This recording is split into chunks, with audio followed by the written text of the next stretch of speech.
কোনো ওষুধই কিন্তু পার্শ্ব প্রতিক্রিয়াহীন নয়, যার ইফেক্ট আছে তার কিন্তু সাইড ইফেক্টও থাকবে। মুখে খাওয়ার ওষুধের অনেক পার্শ্ব প্রতিক্রিয়া বেশি থাকে এবং এমনকি ত্রুটিযুক্ত বাচ্চা পর্যন্ত হতে পারে, মা এবং শিশুর ঝুঁকির পরিস্থিতিতে ফেলতে পারে। গর্ভাবস্থায় কিন্তু ডায়াবেটিস মাকে অবশ্যই ইনসুলিন দিয়ে চিকিৎসা করতে হবে।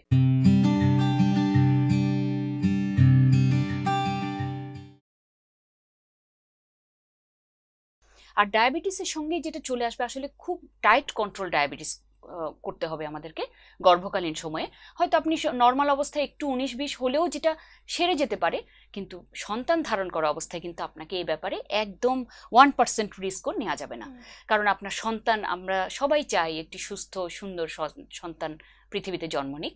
আর ডায়াবেটিসের প্রসঙ্গ যখন আসলোই, ডায়াবেটিস রোগটা এমন একটা অবস্থা, আসলে এটা কিন্তু অনেক জিনিসগুলোকে ইনভলভ করে, অনেক অর্গানকে। যেমন আমরা বলি যে যাদের ডায়াবেটিস আছে তারা কিন্তু পায়ের একটু আলাদা করে যত্ন নেবেন, ত্বকের যত্ন নেবেন। আপনার যদি কোনো ভিশনে কোনো প্রবলেম থাকে, চোখে কোনো সমস্যা থাকে, আপনি কিন্তু নিয়মিত একটু চোখের ডাক্তার দেখিয়ে নেবেন। কারণ এইসব ছোটোখাটো বিষয়গুলোকে কিন্তু অবহেলা করা যাবে না, বিশেষ করে গর্ভাবস্থায় তো একেবারেই না। যেমন আপনি ত্বকের যত্ন নেবেন, আপনি কিছু একটু রাতের বেলা ভেসলিন লাগিয়ে ঘুমান, একটু লোশন ইউজ করুন।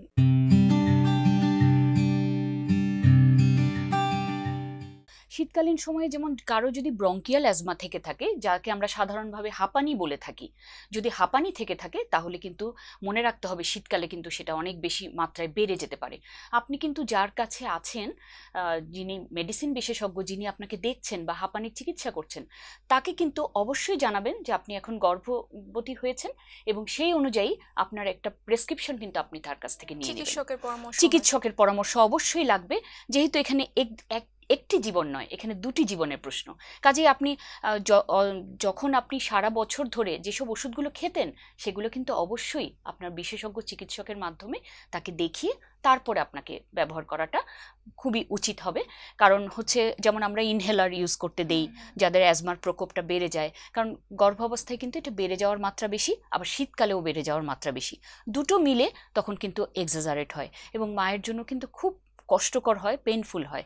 কাজেই যেমন আমরা আসলে খুব মজার ব্যাপার, এটা নিশ্চয়ই তুমিও লক্ষ্য করেছো, যে আমি যখনই একটা ইনহেলার লিখলাম বা অ্যাডভাইস করলাম যে আপনি মেডিসিনের ডক্টরের পরামর্শে এই ইনহেলার ইউজ করবেন, তাদের কিন্তু একটা সংস্কার রয়েছে, আপনি আমাকে ওষুধ লিখে দেন ম্যাম, উনি আমাকে শুধু গেলেই ইনহেলার দেয়, একটু ভয় কাজ করে।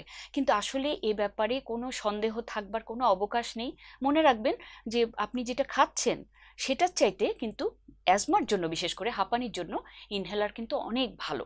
কারণ হচ্ছে কি, ওটা কিন্তু একেবারে আপনার রক্তে গিয়ে, এবং অনেক পদ্ধতি আছে, কিন্তু যেটা সরাসরি শ্বাসতন্ত্রের উপর কাজ করে তার পার্শ্ব প্রতিক্রিয়া কিন্তু তুলনামূলকভাবে মুখে খাবার ওষুধের চাইতে অনেক কম।